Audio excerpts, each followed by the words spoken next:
वाशिम जिल्ह्यातील अडोळी गावातून एक धक्कादायक आणि विचार करायला भाग पाडणारी बातमी समोर येते।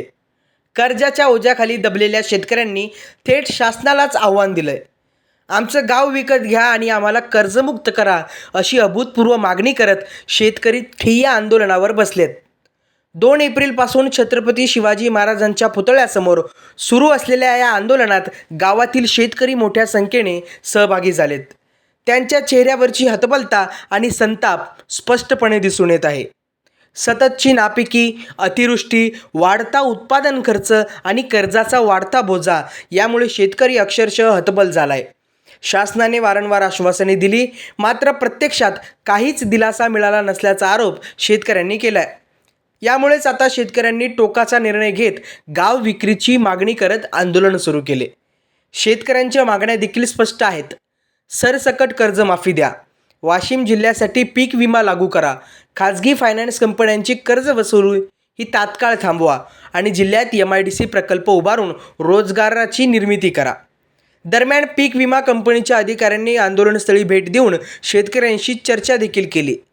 तरी शेतकरी केवळ आश्वासनांवर समाधानी नसून ठोस निर्णयाची मागणी करत आहेत। जर शासनाने तातडीने निर्णय घेतला नाही तर हे आंदोलन आणखी तीव्र करण्याचा इशारा देखील शेतकऱ्यांनी दिला। आडोळा गावातील या आंदोलनाकडे आता संपूर्ण जिल्ह्याचे लक्ष लागले आहे। डिजिटल महाभूमीसाठी दिनेश पठाडे, वाशिम। आपण जी काही कर्जमुक्ती सांगितले की आम्ही सातबारा कोरा करू, खरोखर हे तुम्ही फार शेतकऱ्यावर अन्याय केलेला आहे।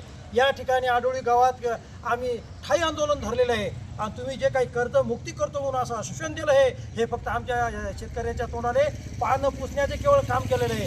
आणि त्याच दिवशी बावनकुळे साहेबांनी सांगितलेलं आहे की ज्याचं घर बांधलेलं आहे, ज्याच्या घरासमोर 2 व्हीलर आहे, 4 व्हीलर आहे, याचे कर्ज आम्ही हे करून असे निकष लावलेले, हा शेतकऱ्यावर अन्याय आहे आणि हे बरोबर नाही तुमचं साहेब। अहो या काहीतरी शेतकऱ्याचा विचार करा, याच्यावर हे किती निसर्गाचे संकट यायला लागले, याने यातून कसं तोंड द्यायचं। आणि शेतकरी हा देशाचा मायबाप आहे आणि अशा प्रकारचा जर शेतकऱ्यावर अन्याय झाला तर हे बरोबर नाही, याचा विचार करा तुम्ही। आणि आडोळी गावाची सगळी काही त्यासाठी तुम्ही हे कर्जमुक्ती करा। कोणत्याच प्रकारचा विमा नाही दिलेला, आम्ही भरून सुद्धा आम्ही किती याच्यामध्ये जीवन जगा लागलो, याचा थोडाफार विचार करा साहेब। मुख्यमंत्री साहेब, आपण फार लाडके आहात, आम्ही तुमचा सन्मान करतो, पण हे तुम्ही नुसते असे आश्वासन देऊन असं फसवेगिरीचं करणं हे बरोबर नाही। या ठिकाणी आम्ही आडोळी गावामध्ये ठाई आंदोलन केलेलं आहे। काय करायचं शेतकऱ्यांना बिचाऱ्यांना? अहो ते आता पहा शेतीचा खर्च किती झालेला आहे, त्याचं उत्पन्न कोणतं आहे, खरोखर हे बरोबर नाही तुमचं। पहा करा याचा विचार काहीतरी। आम्ही आता या दिवशी 5 दिवस असं निषेध आंदोलन केलेलं आहे।